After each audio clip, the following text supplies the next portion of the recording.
Brad Newberg of SB Nation here, talking to Dawgs by Nature, our Browns blog, for our Monday Minute, where we ask one NFL-related question and one fantasy-related question. Another fairly close loss for the Browns this week. Do you feel like the close games are showing that the team is ready to turn a corner, or has it just become frustrating?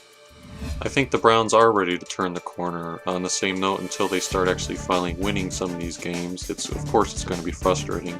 This past weekend against the Colts, we saw Josh Gordon drop a wide open touchdown. That's the type of thing that really just doesn't happen to other teams. I don't think we saw another drop like that this past weekend. But there's reason to be optimistic for the future. Brandon Whedon's been phenomenal in my mind. I know his statistics don't show it, but if you actually watch how he's playing and the leadership ability he's showing, that's a positive. Last week we got Joe Hayden back. He's had an impact on the secondary. And I think when Phil Taylor comes back, he's really going to help the run defense, which will help the defense get off the field.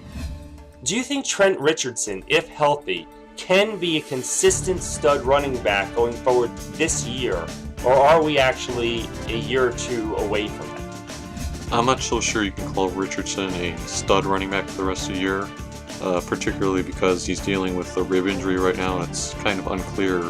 There's rumors that he may actually sit out the next 2 weeks against San Diego and Baltimore, and the Browns have a bye week after that, so if they do sit him for those 3 weeks and he ends up healing, he's over his knee injury, he's over his rib injury, he has some pretty favorable matchups later in the year against Oakland, Kansas City, even Pittsburgh twice to an extent, because Cleveland, in order to beat them, are really going to have to be a balanced team. So in that regard, I think he's going to be a moderate running back the later half of the season, but I don't really think he's going to be a person who's going to make the huge difference in the long run.